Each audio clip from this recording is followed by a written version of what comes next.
We have had a break in the weather here in Southern California, actually Riverside, and it's only going to be 99 degrees today. And up till now, I hadn't been feeling so bad about Texas because, we've been at 105, 104, and we're kind of used to that. That's like every summer. But as I take a look at what's going on in Texas right now, I am starting to feel bad for the Austin area. They're talking about 108 later this week, and they're not used to this kind of stuff. So anyway, we are thankful for all of you in Austin, all of you at Tesla who have actually contributed already to the grid in Texas, providing them with the extra energy they need in these circumstances so that your air conditioners will keep running. So that's good. Even in a weird summer like this, you guys are going to have plenty of AC. All right, this is Randy Kirk. If you like my Saturday afternoon news report, hit like, hit subscribe, hit notify. And here's a new deal for Patreon. Okay, I have uploaded a book that I will never publish to Patreon. The portion that's already written is potentially some of the most useful content I think I have ever written. The book is called Doing the Hard Things, and it talks about the fact that all of us in life have hard things that we know we should do. And if we did those things, it would probably catapult us forward in our personal relationships, in our loving relationships, in our business relationships, our wealth, everything else, just by doing a couple of hard things that we don't really want to do and never actually get around to doing. So anyway, I'm putting that up. It's only, 30 pages or 40 pages long or something. It's not that long because I never finished it. And now I'm out of the book writing business. I am a YouTuber. So that book will never get written if you join Patreon. In fact, right now you can get up there for 7 days for free. Take a look at the short book.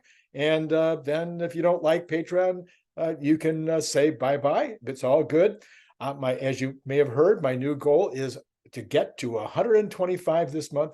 That is only 15 more than I've already got. So 15, that should be easy. That new offer is to try to encourage folks. All right, let's get on to it. An excellent video out this morning by Elon Musk mission co-author Lars Strandritter at Best in Tesla. He points out that Volkswagen, while second worldwide in BEV sales, they are not catching Tesla. Contrary to their promise to do so, they're not going to catch Tesla anytime soon and probably never, regardless of what they may have boasted in the past. So now we look at GM, we look at Ford, we look at Honda, Nissan. They're not even in the race at this point. What is going on with the competition? So then people say to me, Randy, then how come you've made this big claim that the end of the ice age is coming in 2027? That no ICE vehicles will be made after 2027. Or did I say 2026? I can't remember right now. Anyway, roughly in that ballpark, all ICE cars will be out of business. Well, what's going to happen is nobody's going to want the ICE cars.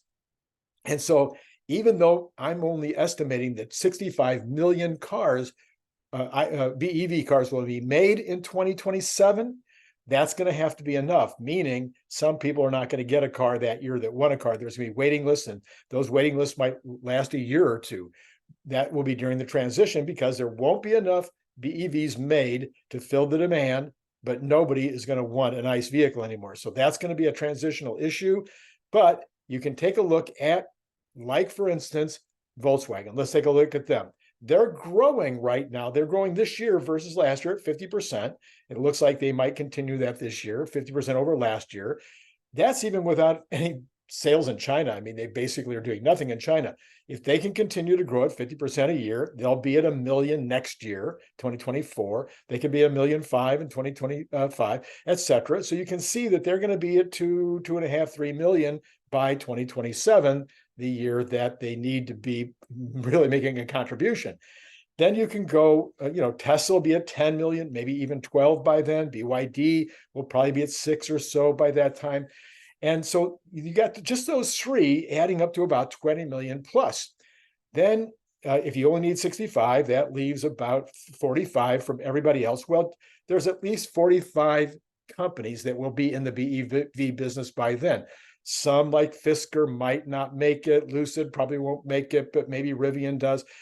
Some of the ones in China won't make it, but Li and and Geely is making a lot of cars, XPeng, Japan, etc. Then you got Hyundai, Kia, you've got Polestar, you've got a bunch of folks, and Ford and GM probably will be coming along. So if you got 45 companies and they just make $1 million each average, some will be making 500,000, some will be making $1 million, some might be making 2, some might be making 3. But if you average those 45 out to $1 million each, add in 20 from the Volkswagen, BYD, and Tesla, and you've got your 65 million. That's how you get there. I've done an extensive video on that earlier, but that's kind of a ballpark. That's a quick analysis if you want to share that with your friends. Okay. On the other hand, I continue to wonder what some of these companies are thinking. Have you seen the new Cadillac, the $350,000, $400,000 Cadillac? Oh my gosh. I don't think they'll sell any. Maybe they'll sell 10 to people that want them as a museum piece. I mean, I can't even imagine. I mean, if it was really cool looking, maybe so, but it's not that cool looking. Anyway, then we got Ford with recent price cuts. Now Lucid's massive price cuts. Fisker has announced a couple of new cars, I guess 2 or 3, 4 new cars, and some people are saying they look kind of nice. But they're out of cash, huge amounts of debt. Their debt to equity ratio is horrible. I don't know how they make it. Well, anyway, that's that rant. Let's go on to just a quick piece of news. Berkshire Hathaway, announced their earnings earlier today, and they end up completing the earnings season with a positive note. They did very, very well. Those boys continue to really be able to hit it out of the park. Let's talk. Okay, LK-99. LK-99, that is your room temperature superconductor. I will be giving you at least daily updates, maybe sometimes an update every single time I post a video. Well, yeah, probably more like once a day, twice a day at the most. But anyway, anytime there's anything to report, I'm going to report it. And even if there's not really anything that day, I will try to say something about LK-99 every single day. This is an important thing for the world. This is an important thing for the economy. This is an important thing for Tesla. I mean, Tesla's basically in the electricity business, and the LK-99 will change everything when it comes to electricity. So I want to keep you updated. So I have got everything turned on. I've got every kind of service that I can possibly turn on, sending me information every single day. I went onto Twitter today under LK-99. Try that. That's kind of fun. Go under LK-99, as a search in Twitter. The tweets, in X, the posts are coming in at the rate of 3 or 4 per minute. So if you want to keep up to date by using Twitter, forget it. You would just have to be there all day long, scrolling down. You can't possibly do it. So, but it was pretty crazy. What a nonsensical bunch of stuff. You had attempts at humor. You have people that are saying nonsense. You have people that are making some claim to special knowledge that don't. You have people making stupid.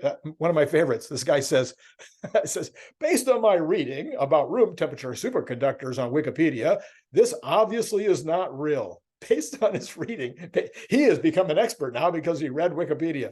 Oh my goodness. Anyway, but mixed among that is always a few nuggets. If you really want to keep up to date on it, Brian Wang's nextbigfuture.com. You want to be there anyway, because he has science across the board, all kinds of stuff. It is an extremely popular blog, very, very well read. I think he says he gets 1 million views a month or something like that. He has very deep knowledge in this specific subject matter. He has obviously very good contacts in the subject matter. He knows exactly where to go to get the information. He said, okay, so here's where we are on reporting today. Right now, the likelihood that this is an important breakthrough is very high, based on computer analysis by Berkeley Labs and other, based on some actual attempts to replicate. There are pretty much across the board, the people that seem to know what they're talking about are saying this is something. It may not be a superconductor, but whatever it is, it might be a step, or it might be useful. It's going to be beneficial. That seems to be across the board. The fact whether it's a superconductor or not seems to be running about 50-50, whatever that's worth. But top futurist at ARK Invest their top guy and his team right now have given a 60% positive chance of being the real deal. And Brian Wang, he thinks has a good chance of being a real thing. So anyway, I'll continue to update that. The same alerts, some of the additional, I'll put as many alerts as I can. I do this every day. I don't know if you know that I spend about, hours and hours and hours. Let's call it somewhere between 2 and 5 hours a day researching to do this program and to just in general be aware of what's happening in the stock market, what's happening in the macro, what's happening with regard to Tesla, Elon Musk, all the other companies, as well as the peripheral things that come from all of that.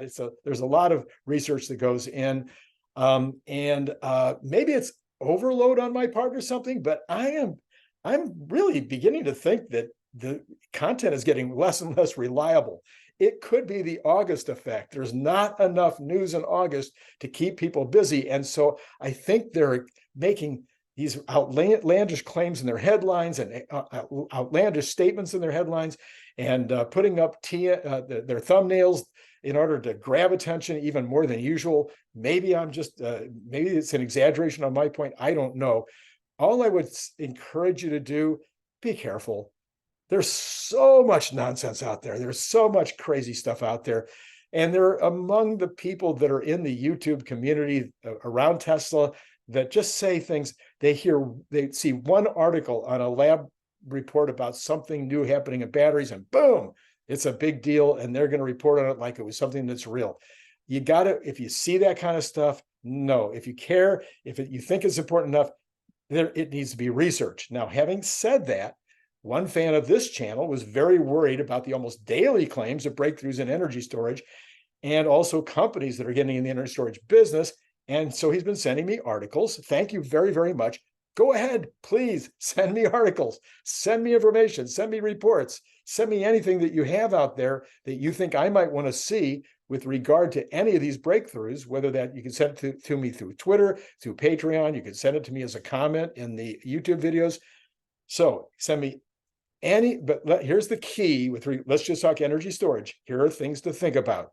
Any amazing battery breakthrough will take 10 years to even make a dent in the marketplace. It's got to go from the lab, goes from lab to, you've seen all this happen with all of Tesla's stuff. Then it goes to prototype, then it goes to a pilot line, then it goes into a real line to manufacture it. Then it goes into mass production. By the time it gets into mass production, maybe say 4, 5, 6 years from now Tesla's already got 15 factories, 20 factories around the world knocking out these batteries or knocking out the energy storage units. By that time that happens, now they're a minor player in a massive world. Fine, there's enough for everybody. That's number two. There's just plenty of capacity out there, plenty of need on batteries as well as on these energy storage units. It's according to Elon Musk, an unlimited TAM, an unlimited totally addressable market. So everybody can get rich and Tesla can still do great. As Elon says, the product of Tesla is actually the manufacturing prowess, and this will continue to be a huge superpower that no, I have not seen one other company. Send me a report. Tell me, this is the report I'd really like to see. One other company that is beginning to get the return on invested capital, the return on cash, a return on investment. Find me another company that can build a factory as fast as Tesla can, that can do it as efficiently as Tesla can, who's got it all dialed in on AI. No, there's nobody else out there. That is maybe their biggest superpower. All right. A couple of quick news items here. Used Tesla Model 3s are now eligible for the $4,000 tax break if it's under $25,000 selling price. So great, that's good. If you're trying to sell your used Tesla, there you go. If you know somebody that wants to sell their used Tesla, that's going to help them. If you are interested, or you know somebody that wants to buy an inexpensive, maybe a Model 3 that's 4 or 5 years old, under $25,000, they can get this $4,000 tax break. And then Colorado is giving an incentive that, coupled with Fed credits, could bring a Model 3 into the mid-teens. So I don't know, maybe if you want a Model 3, you should move to Colorado. Maybe you have to establish residency. I don't know how that works. I didn't even look any deeper to find out what kind of financial you might need to be poor or, some poverty stricken. So I want to encourage you to go back and listen to my conversation with Larry Goldberg earlier today. If you didn't already listen to it, I will put a card above and a link below. Then later today, I will release a specific part of the Brian Wang video where we talked about superconductors. If you didn't see the hour and 15-minute presentation last week, you're going to want to make sure you listen to this 18-minute clip that I'm doing. It's exactly the same content. It's a clip that I took from that 18 minutes. And maybe you even want to listen to it again. I listened to it again and I still learned something. Okay. Then tomorrow morning, I've got Rene from Fallacy Alarm, and we will be looking at the commitment indexes. You don't know about this. I didn't know about this.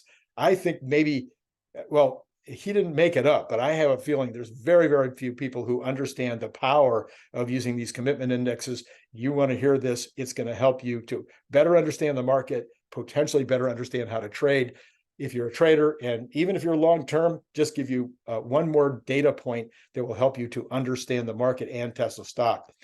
Once again, I want to remind you to hit like and subscribe and notify and so that you can hear all this stuff that I have coming up. But let me tell you, if you want to join Patreon, here are the deals, okay? If you join Patreon at the $5 level, you will get your choice of any one of those 4 books. If you join Patreon at the $10 level, you can have any 2 of those 4 books. If you join at the $50 level, I will send you a hardback of the Elon Musk mission, personally autographed. If you join and you can have your book, and if you join now, even if you don't pay, even if you just join for 7 days, you can now go up there and take a look at this short, partially. By the way, there might be mistakes in it. It's first draft, so please just understand this is first draft. But I think I forget, 30, 40, 50 pages long, and it's called Doing the Hard Things. It's all posted up there now. Go up and take a look at that. I think, if there's one good idea out of those pages that would help you in your personal relationships, help you in your business relationships, help you as a salesperson, help you as an owner, help you in creating more wealth, even in your avocations, maybe make you a better golfer, or a better what is the new one with the tennis? What do they call that? Boy, it just went out of my mind as I was trying to think of it. Anyway, whatever you're trying to do, we tend not to be willing to do that hard thing that could really make us great. And that's what the book is dedicated to. All right, that's all I got for you right now. Hope you're having a phenomenal weekend, and it's been great talking to you.